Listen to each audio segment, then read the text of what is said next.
Far beyond the edges of the known galaxy, a peaceful race of aliens once thrived on their homeworld. They were called the Aethelians, known for their intelligence, their compassion, and their advanced technologies. For centuries, they had been respected members of the Galactic Council, working together with countless other species to promote peace and prosperity throughout the stars. But all of that changed in an instant. A mysterious energy wave, far stronger than anything the Aethelians had ever encountered, surged through their homeworld. The wave caused massive damage to their planet, destroying cities, burning crops, and making the atmosphere unstable. It seemed as if the planet itself was fighting against its inhabitants. The Aethelians tried everything to save their world, using every bit of their advanced technology, but it was all in vain. Their home was dying. As the situation worsened, the Aethelians turned to the Galactic Council, hoping for assistance. But instead of the help they so desperately needed, the Council turned its back on them. The leaders of the galaxy, who once called the Aethelians allies, now treated them as a burden. "You have failed," they said. "Your species is beyond saving. You must leave your home and find another place in the galaxy." The Council made it clear no help would come. They offered nothing but cold words and harsh decisions. In a meeting that would forever change the fate of the Aethelians, they were officially exiled. Their planet, a once thriving world, was left to wither and die, and the Aethelians were abandoned in the vast emptiness of space. Captain Kale, the leader of the Aethelian ship that carried the survivors, stared out into the cold darkness of space. His heart ached as he looked at the faces of his people, those who had once been part of a proud civilization, now reduced to refugees. The ship was small, designed for a peaceful journey, not the desperate flight they now found themselves on. "The Council has cast us aside," Kale said softly, his voice barely audible over the hum of the ship's engines. "But that doesn't mean we have to disappear. There must be a place for us. We just need to find it." His second-in-command, a wise and older Aethelian named Tessa, placed a hand on his shoulder. "You're right, Kale. We have to find a new home. But where? The galaxy is vast. So many places have rejected us already." Kale nodded. He understood her concerns, but he refused to give up. The Aethelians had survived countless challenges before, and he was determined they would survive this one as well. They spent weeks traveling through the dark stretches of space, searching for any planet that could offer them shelter. But as time passed, their hopes began to fade. No planet seemed willing to take them in. The galaxy's doors were shut tight, and no one seemed to care about the fallen race. Then one day, a beacon from a distant planet caught their attention. It was Earth, a small, mostly unknown planet in a distant star system. The signal was weak, but it was a message from a race that had never been a part of the Galactic Council. Kale felt a spark of hope. "Earth," Kale murmured, reading the message again. "It's our only chance." Tessa raised an eyebrow. "Are you sure, Captain? We don't know anything about these people. They might not be able to help us." Kale's eyes were determined. "We have no other choice. If we don't try, we will have nowhere left to go." With a deep breath, Kale gave the order. The Aethelian ship changed course, heading toward the small blue planet. As the ship moved closer to Earth, Kale could see it. A beautiful world filled with life, a sharp contrast to the dark void they had been floating in for so long. The crew gathered together, each one of them feeling a mix of hope and fear. They had been rejected by the entire galaxy. What if Earth rejected them, too? But as they approached Earth's atmosphere, something surprising happened. A message appeared on their communication system, coming from Earth itself. It was not a military threat or a warning. It was a greeting. "This is Earth. We see you. We will listen." Captain Kale's heart raced. For the first time in weeks, there was a glimmer of hope. Perhaps Earth would be different. Perhaps Earth would offer them the sanctuary they so desperately needed. The Aethelians had been cast aside by the galaxy, but this small, unknown planet might just be their last hope. The journey to Earth had only just begun, and with it, A new chapter in their survival story. The Aethelian ship descended through Earth's atmosphere, its engines humming softly as it glided towards the surface. Captain Kale sat in the command chair, watching the blue planet grow larger on the view screen. For the first time in a long while, he felt a sense of hope. Earth was the last chance for his people, and he couldn't afford to fail. The ship was a small one, built for exploration and peace, not for the desperate circumstances they now faced. As they entered the atmosphere, the crew could feel the tension in the air. The unknown stretched out before them, a world full of people who might help them or reject them entirely. "Captain, we're being hailed," Tessa said from her station. Her voice was steady, but Kale could hear the underlying worry in it. "It's coming from Earth." Kale nodded. "Put it through." A moment later, a human voice filled the ship's communication system. "This is Earth Command. We've detected your arrival. Please state your intentions." The voice was calm but firm, and Kel could sense the caution behind it. He took a deep breath, knowing this moment would determine everything. "This is Captain Kel of the Aethelian fleet," he said, trying to keep his voice steady. "We seek refuge. Our homeworld is gone, and the galaxy has abandoned us. We need your help." There was a long pause on the other end. Kel's heart raced as he waited for a response, wondering if the humans would turn them away like the rest of the galaxy had. Finally, the voice spoke again. "Understood, Captain. You are not the first to seek our assistance, though I must inform you that we are not part of the Galactic Council. We have our own ways of dealing with such matters. Please land at the coordinates we'll provide. We will discuss this further in person." Kale exhaled slowly. It wasn't a promise of help, but it was an invitation. That was more than he had received from anyone in the galaxy in weeks. The ship followed the coordinates provided by Earth Command, heading towards a large open area on the planet's surface.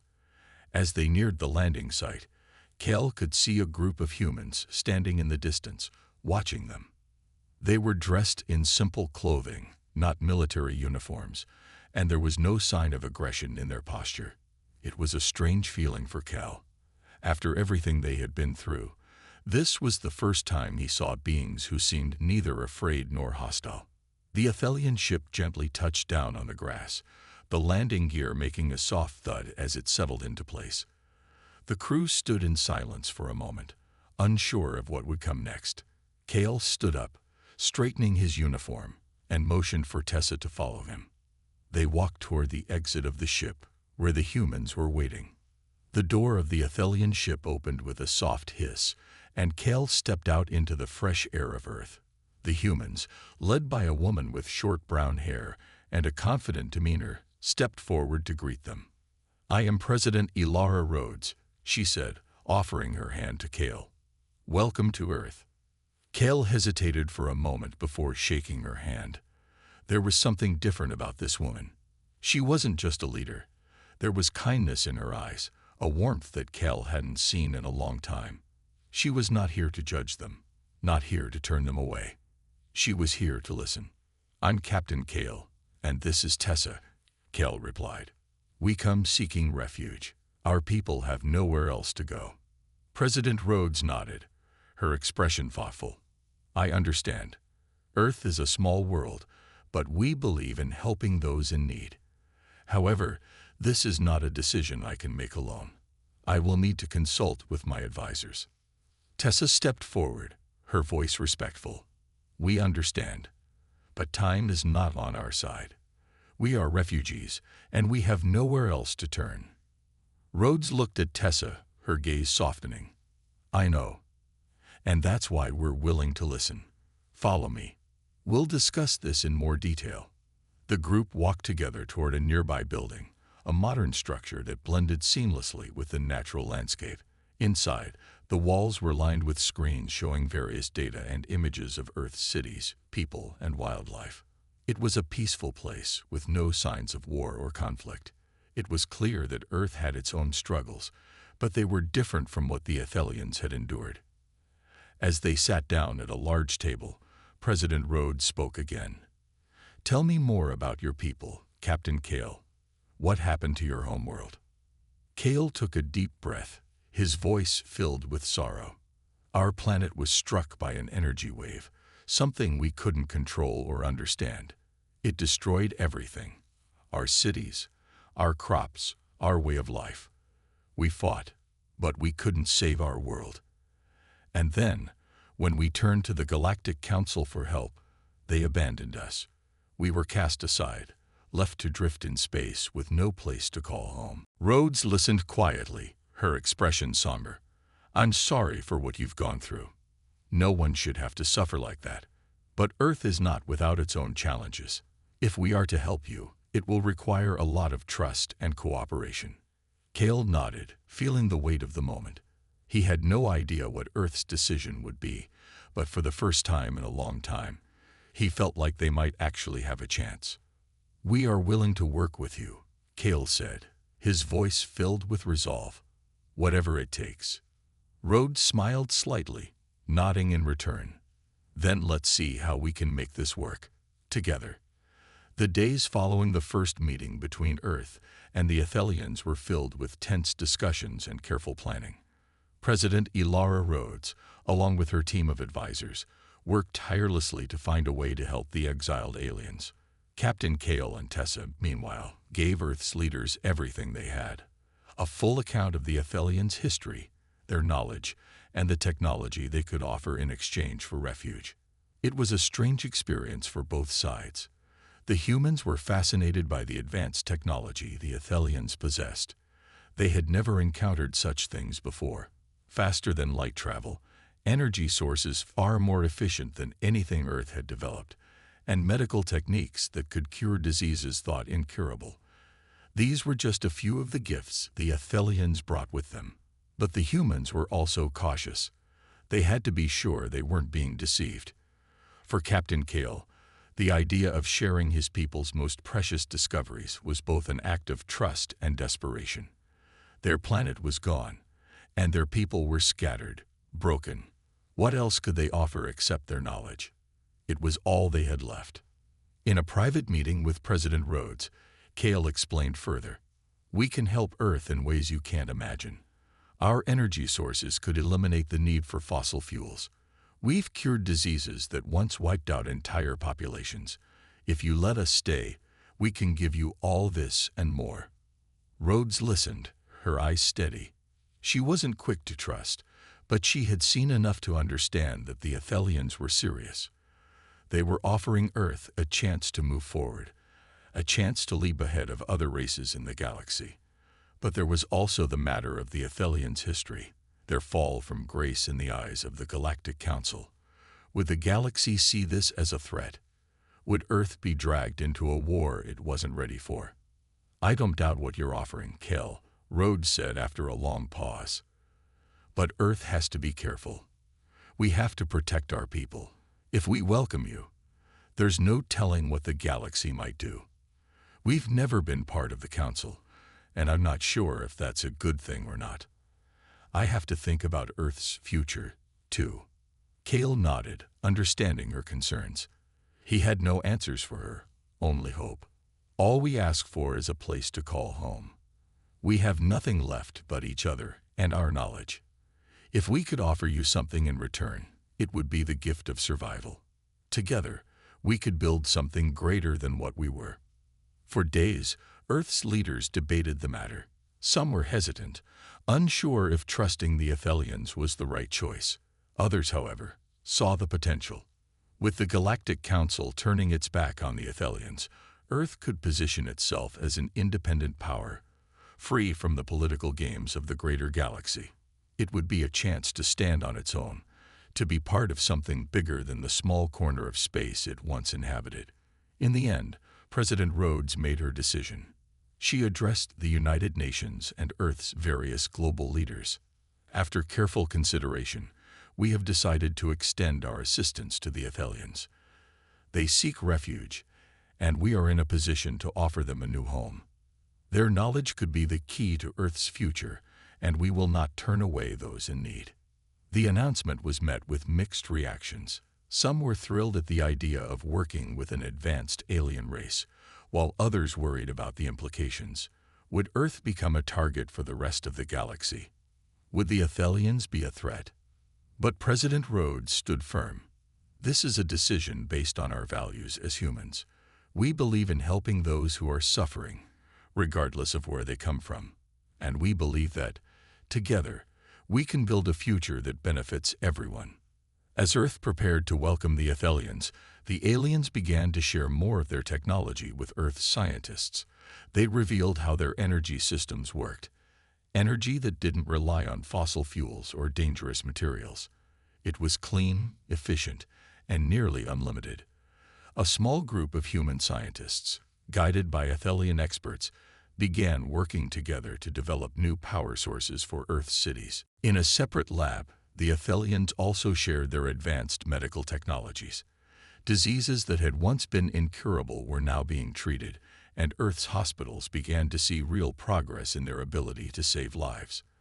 The human doctors and Aethelian healers worked side by side, learning from each other and improving Earth's medical practices. It was a time of excitement and hope. For the first time in a long while, Earth's people began to believe that there was more to life than just survival.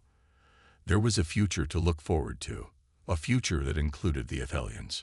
Kale and Tessa watched as the humans embraced the new technologies. It was humbling to see their people's gifts used for the betterment of another world. But even as they worked, they knew that this alliance was fragile. Earth's decision to help the Aethelians had already sent ripples through the galaxy. There were those who would not be pleased with this new partnership. But for now, they had a moment of peace. For the first time in a long time, they were no longer running. They had found a home.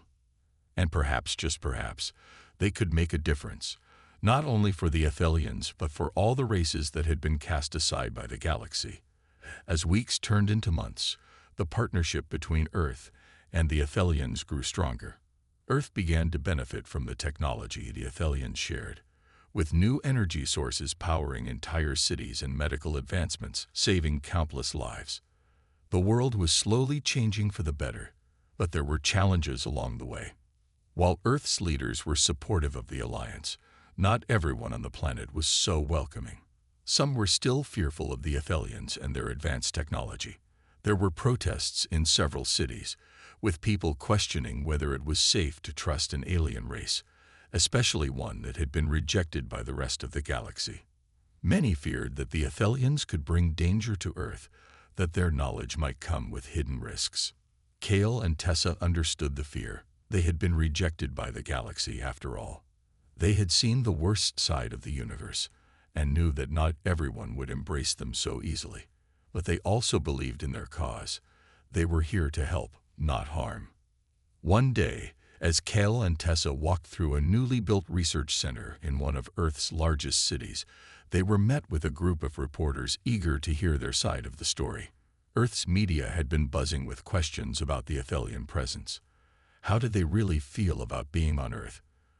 Were they planning to take over? Was this just the beginning of an invasion? Kale stepped in front of the reporters, his posture straight and his expression calm. "We did not come to Earth to conquer," he said firmly.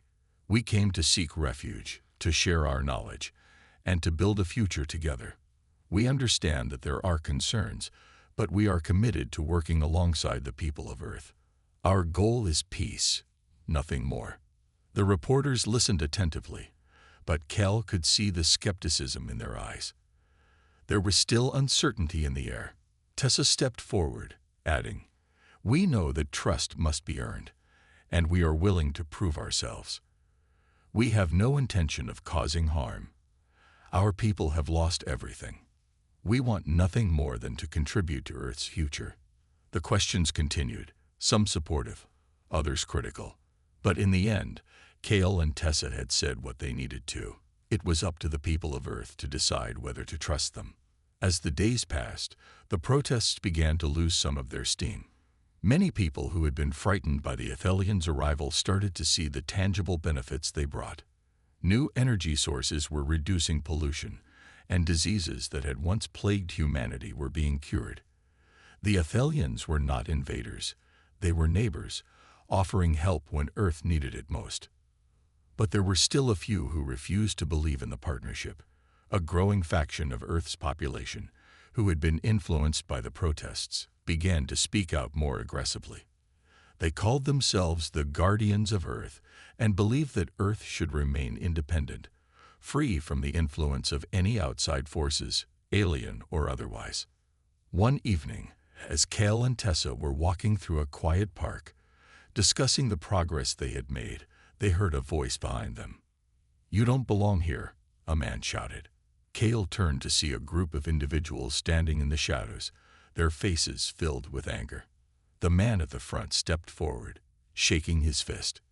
"We don't want your technology. We don't want your kind here. You're not welcome on our planet." Tessa took a protective step forward, but Kale held up a hand to stop her. He understood the fear these people felt. "I understand your concerns," he said calmly, "but you have nothing to fear from us. We only want to help. We've lost everything, and Earth is the only place that has given us a chance." The man sneered. "Your kind doesn't deserve a chance. You're just here to take over, to control us." Cal's voice remained steady. "If that's what you believe, there's nothing I can say to change your mind. But I ask you to look around. Look at the progress we've made together. Look at the lives we've saved. We are not here to take anything. We are here to give." The group fell silent, but Cal could see the doubt in their eyes.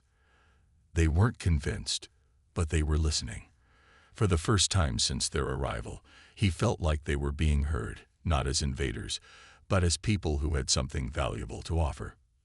As the group slowly dispersed, Kale and Tessa exchanged glances. "It won't be easy," Tessa said quietly. "There will always be people who fear us." Kale nodded.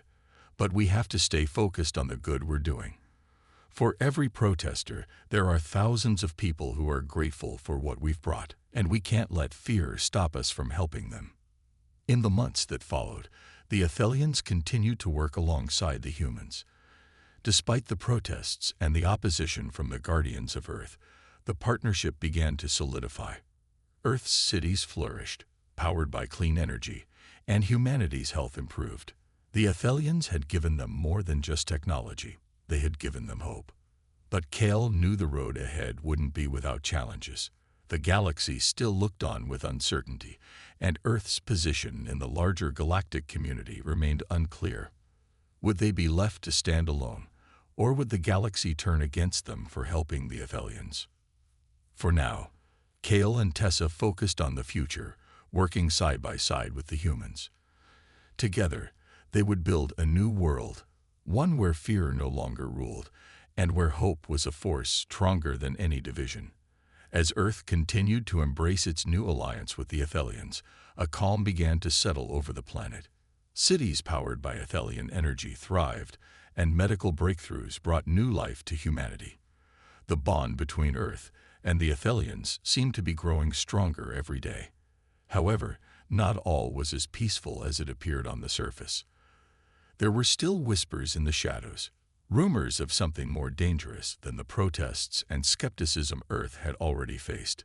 It began with a series of strange messages intercepted by Earth's communication networks. The messages were short, cryptic, and filled with warnings. "Trust the Aethelians at your own peril. They may appear friendly, but they are deceivers." The messages spoke of a dark past, one that the Aethelians had kept hidden from the humans. Though most dismissed them as the work of radicals, some within Earth's government began to take them seriously. President Aelia Rhodes was one of those who kept a close eye on the messages. She had always trusted Kale and his people, but these warnings made her uneasy. She called for a meeting with her closest advisors, including Tessa, to discuss the matter. "Are these messages truly from the Galaxy's Council?" Aelia asked, her fingers tapping nervously on the table. Tessa shook her head. "We have no way of knowing. The Galaxy's Council has turned its back on us. We haven't heard from them in months, and we can't rely on them to provide answers. But we do know that the Aethelians have nothing to hide. They've shared everything they can with us, everything about their history, their technology, their struggles." Aelia sighed, looking out the window at the bustling city below. "I want to believe that, Tessa. But there's something in these messages. It feels like there's something we're not being told. Tessa leaned forward, her expression serious. If there's something in the Aethelians' past that they haven't shared, we need to know. We can't afford to ignore it. Not when everything is on the line. Aelia nodded. I'll speak to Kale. We need to get to the bottom of this, for the sake of Earth and the Aethelians. That night, Kale was summoned to Earth's central government building for a private meeting with President Rhodes. He had noticed the change in the atmosphere on Earth. People were still largely supportive, but there was an underlying tension, a growing sense of doubt. He hoped that he and Tessa could calm those fears. But now, it seemed there were new questions that needed answers. When Cal entered the room, he could see the concern on Aelia's face. She didn't waste time getting to the point. Cal, she said, her voice steady but firm. We've been receiving strange messages, warnings. They claim that the Aethelians are not what they seem, that you are hiding something from us. Cal's heart sank. He had feared this moment might come. He had known that his people's past, filled with conflict and loss, might one day catch up to them. But he hadn't expected it to happen so soon, not after all the progress they had made with Earth.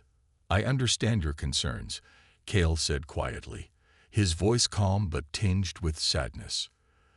There are things we have not shared with you, things that are difficult to speak of, even now. Tessa, who had been standing by, stepped forward. Cal, it's time. We can't keep hiding the truth. The people of Earth deserve to know who we are, what we've been through. Cal nodded. He had always known that one day they would have to face the truth. It was better to tell it now, while Earth still had a chance to decide for itself. He took a deep breath and began to speak. Our homeworld, Aelia, was once a thriving planet, a part of the Galactic Council.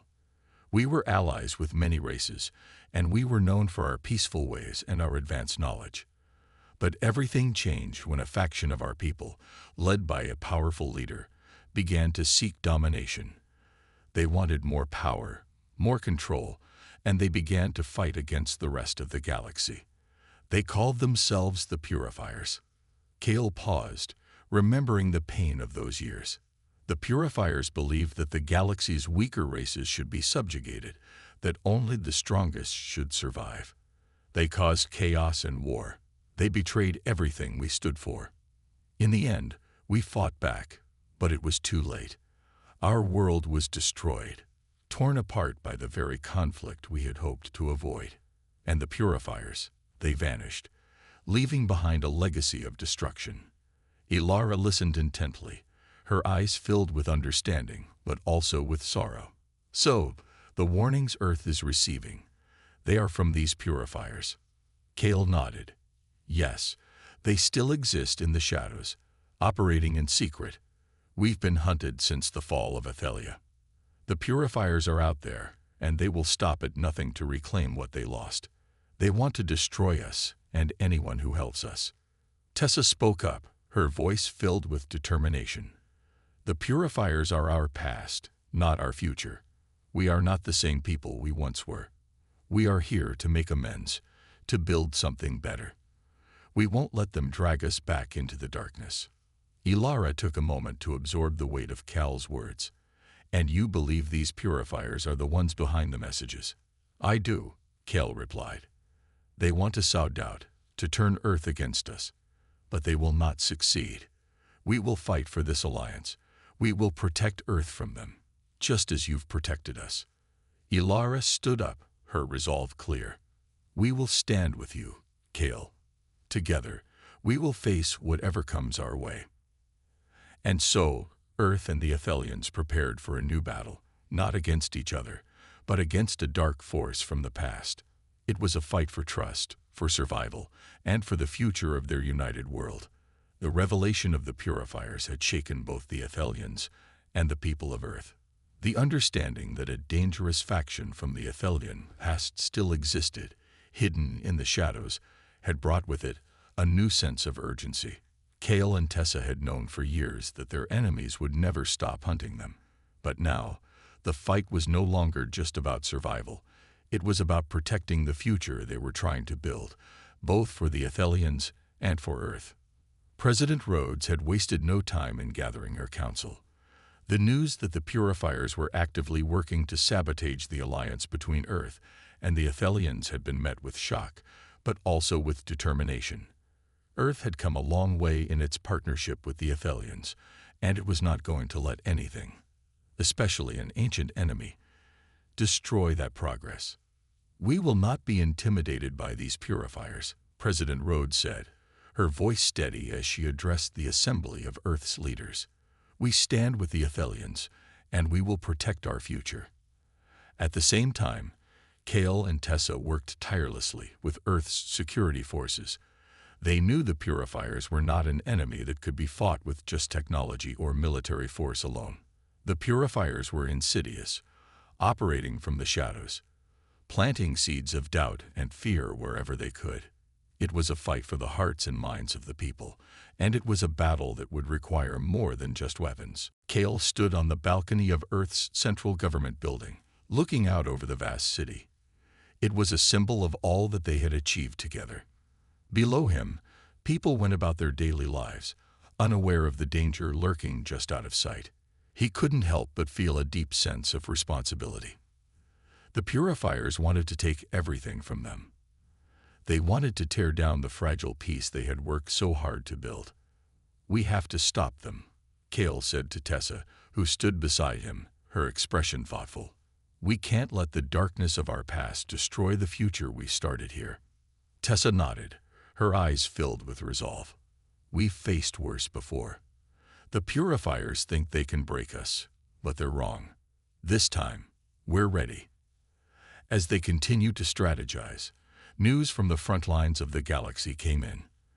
The Purifiers had begun to mobilize, sending covert operatives to infiltrate key locations across Earth. Small, isolated attacks began to happen. Incidents meant to sow chaos and fear, not to defeat Earth or the Aethelians outright, but to divide them. These attacks were aimed at fueling mistrust between the two races and eroding the alliance from within. In one city, a group of protesters calling themselves the Guardians of Earth had been found distributing false information, claiming that the Aethelians were secretly planning to take over Earth. The group's leader, a charismatic figure named Marcus Hale, had become a voice of dissent, rallying people to his cause with lies and manipulation. He had been influenced, possibly even controlled by the Purifiers. It was clear that they were pulling the strings from behind the scenes. Tessa and Kale knew they had to act fast. If the Purifiers continued to spread their lies unchecked, they risked losing everything they had worked for. Earth's unity could fracture, and the bond between the two races could be shattered. "We need to expose them," Tessa said firmly. "We need to show everyone the truth about the Purifiers, about what they've done, and about the lies they've been spreading." Kale agreed. "We'll find Marcus Hale and the other leaders of this movement. We'll prove they're nothing but pawns in a game we won't lose." With Earth's intelligence forces working alongside Aethelian technology, the hunt for the Purifiers began in earnest. Kale and Tessa led covert operations to uncover the true identities of the group's leaders and track down the sources of the false messages that had been spreading. But it wasn't just about stopping the Purifiers' immediate attacks. It was about rebuilding the trust that had been shaken. They needed to show the people of Earth that the Aethelians were not enemies, but allies. As they worked, they uncovered more than they had hoped. Marcus Hale was just the tip of the iceberg. The Purifiers had infiltrated Earth's government at several levels, spreading lies and disinformation to create chaos. The situation was more complicated than they had initially realized. But Kale was determined. "We can't let them win. We have to show Earth the truth about who we are and who they are. We won't allow fear to control us." Days turned into weeks, and the battle for Earth's trust intensified. Small victories came as evidence was gathered, but the Purifiers remained a shadowy force, always one step ahead. The people of Earth began to see the truth, slowly but surely, but it wasn't enough yet. Every day, the tension grew. Every day, the threat loomed larger. Finally, Kale and Tessa came up with a plan, one that would force the Purifiers out into the open. Using a combination of Aethelian technology and Earth's communication networks, they would broadcast a message across the globe. It would be a declaration of truth, a call for unity, and a challenge to the Purifiers. The message would be simple but powerful. The Aethelians stand with Earth. The Purifiers stand alone. As the day of the broadcast approached, Kale and Tessa knew they had reached a turning point. The storm was gathering, and soon the world would have to choose. The day of the broadcast had arrived. The tension in the air was palpable, as people from every corner of Earth gathered to witness the message that would change the course of the alliance between Earth and the Aethelians. Kale and Tessa, along with President Rhodes and Earth's leaders, stood at the center of Earth's largest communication facility, ready to send out the truth to the world. They had spent weeks preparing, ensuring the message was clear and powerful. It wasn't just about exposing the Purifiers. It was about showing Earth's people the strength of unity, the importance of standing together in the face of fear and uncertainty. They had to prove that the future of both Earth and the Aethelians depended on trust and collaboration, not division. Kale looked out over the room at the team gathered around him. Tessa stood at his side, her expression determined. Elara Rhodes stood next to them, her face resolute. The time for hiding was over. The Purifiers had forced their hand, and now the truth would be broadcast to the world. Tessa gave Kale a reassuring nod. "This is it," she said softly. "We have to be ready for whatever happens next." Kale nodded, though he felt a tight knot in his chest. The Purifiers had already made their moves. They had planted seeds of doubt, created fear, and tried to tear apart the alliance from the inside.